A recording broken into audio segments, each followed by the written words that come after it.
गुरु जम्बेश्वर महाराज की, गुरु विष्णु भगवान की परमादरणीय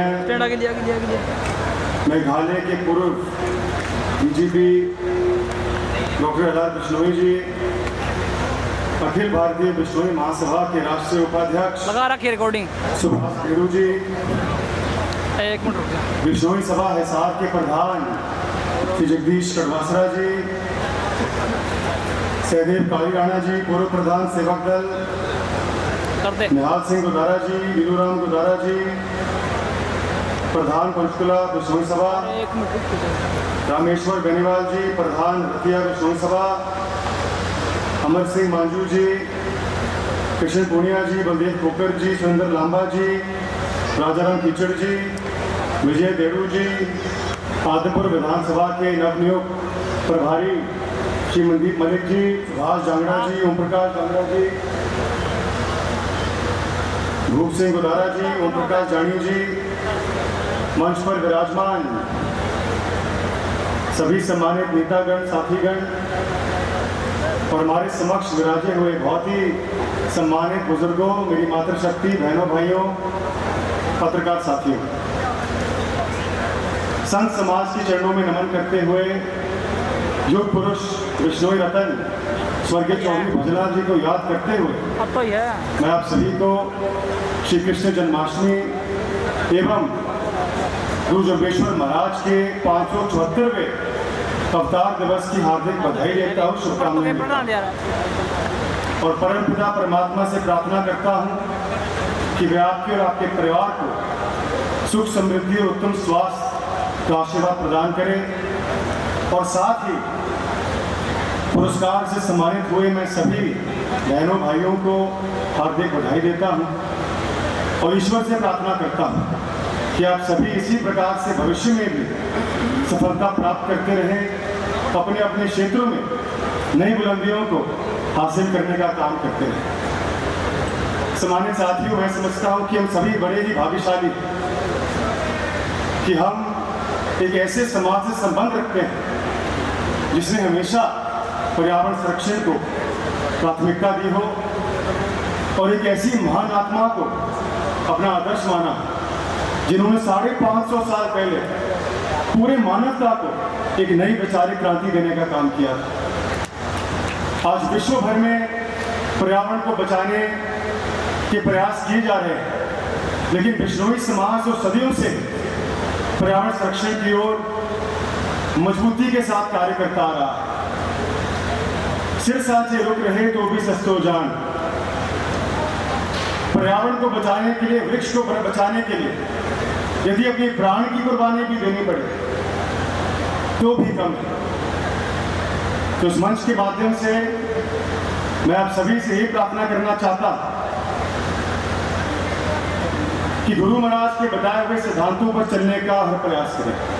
और इस मंच के माध्यम से मैं शहीद माता अमृता देवी जी और साथ साथ समाज की उन सभी बहादुर आत्माओं को नमन करता हूं जिन्होंने पर्यावरण को बचाने में, जीवों को बचाने में अपने प्राणों की आहुति दी।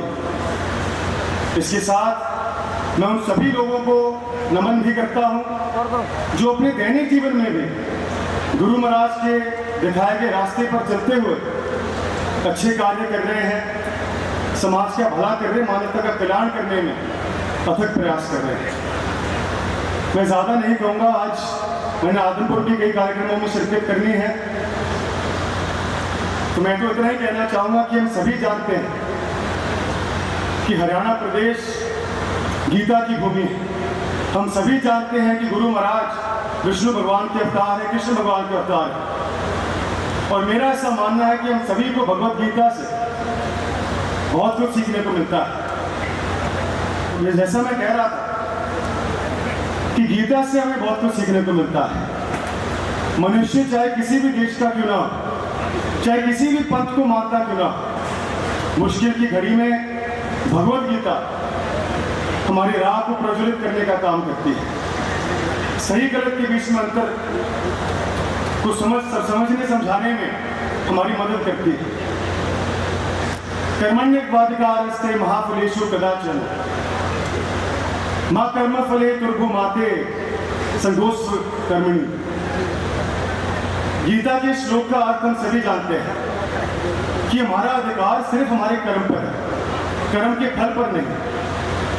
तो कर्म करो, फल की चिंता मत करो। इसी मूल मंत्र के साथ मैं अपने जीवन को व्यतीत करने का प्रयास करता हूँ।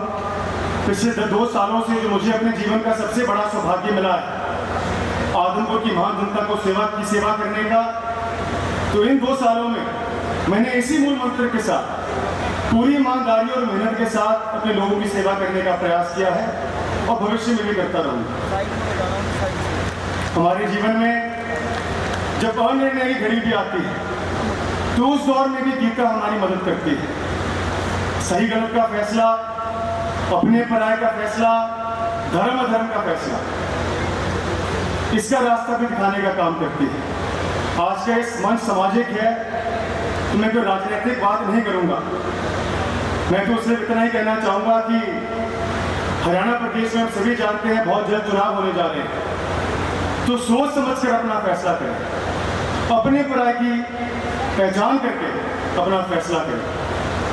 और पिछले 10 वर्षों में जिस प्रकार से ईमानदारी और मेहनत के साथ, पारदर्शिता के साथ, सबका साथ सबका विकास के मूल मंत्र के साथ कार्य हो रहे हैं, उसे ध्यान में रखते हुए अपना फैसला करें।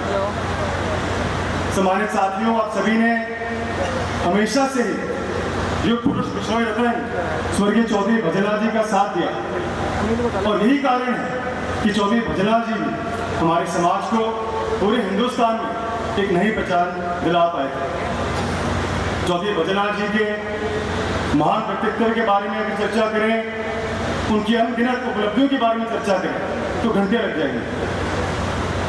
पर्यावरण के क्षेत्र में भी उनकी विशेष रूप से ध्यान रहा। हमारे कई साथी शायद इस दिशा में उनके कार्यों से वाकिफ नहीं होंगे, तो एक तो विषय में पर्यावरण की ओर क्या क्या कार्य चौधरी भजनलाल जी ने किए थे, इस दिशा में 2 बातें करना चाहूंगा। 1971 में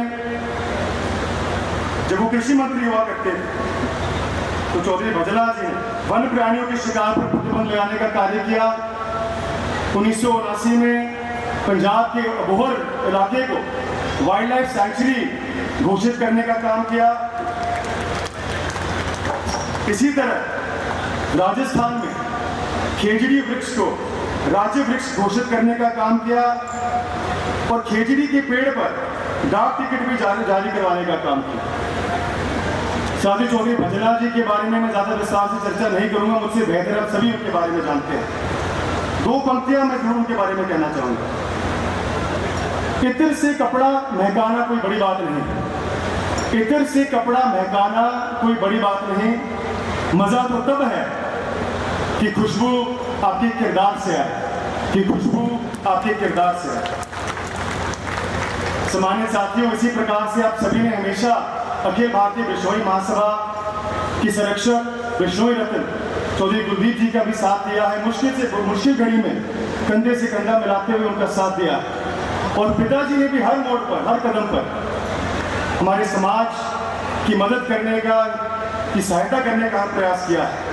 चाहे हरिद्वार, गुरुग्राम और जयपुर की धर्मशालाओं की बात हो, चाहे नौजवानों को सरकारी और प्राइवेट रोजगार दिलाने की बात हो,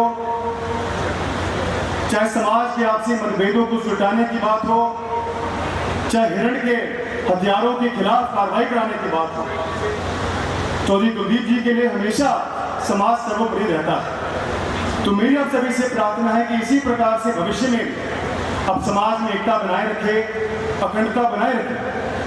हमारे समाज में कुछ ऐसी ताकतें हैं जो समाज को बांटने का प्रयास कर रही है, उनसे हमें बचना है, ये मेरी आपसे प्रार्थना है। और साथ ही हमारे समाज में जिस किसी व्यक्ति को आपकी सहायता की आवश्यकता हो तो अपनी अपनी क्षमता के अनुसार तन मन धन के साथ उसके काम आए, ये मेरी आपसे कुछ प्रार्थना है। तो साथियों, कुछ ही देर में हमारे प्रदेश के बहुत ही लोकप्रिय मुख्यमंत्री माननीय नारायण सिंह सैनी जी हमारे बीच में आएंगे।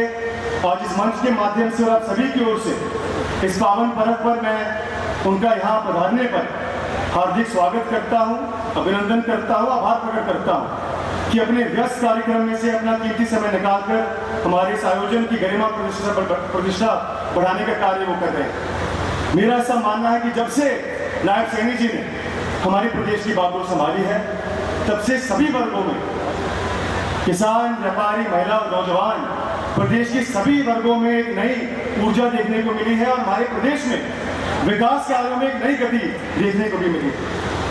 तो साथियों, ज्यादा ना कहते हुए मैं पुनः आप सभी को जन्माष्टमी की हार्दिक हार्दिक बधाई देता हूं और आप सभी से प्रार्थना करता हूं कि आप प्रतिज्ञा करें कि आप गुरु जम्बेश्वर महाराज के दिखाए गए रास्ते पर चलने का प्रयास करें, आपसी प्रेम और भाईचारा बनाए रखें, महिलाओं का सम्मान करें, पर्यावरण का संरक्षण करें और साथ ही मानवता कल्याण में अपना अपना योगदान सुनिश्चित करने का काम करें। आज हमारे बीच सिरसा से पूर्व सांसद, बहुत ही आदरणीय प्रखर वक्ता माननीय श्रीजा दुग्गल जी हमारे समक्ष आई हैं। मैं आपसे प्रार्थना करना चाहूंगा कि जोरदार तालियों के बीच इनका हमारे बीच पधारने पर अभिनंदन करें, स्वागत करें। तो साथियों, पुनः आप सभी का मुझे इतना मान सम्मान देने पर और इस पवित्र अवसर पर मुझे भागीदारी बनाने पर आपका हाथ जोड़कर आभार प्रकट करता हूं। आशा और उम्मीद करता हूं कि हमेशा की तरह भविष्य में भी अपने आशीर्वाद और स्नेह का हाथ हम उस पर बनाए रखेंगे। आप सभी का बहुत बहुत धन्यवाद। जय हिंद, जय भारत, जय हिसार, जय आदमपुर। बोलो गुरु जम्बेश्वर महाराज की।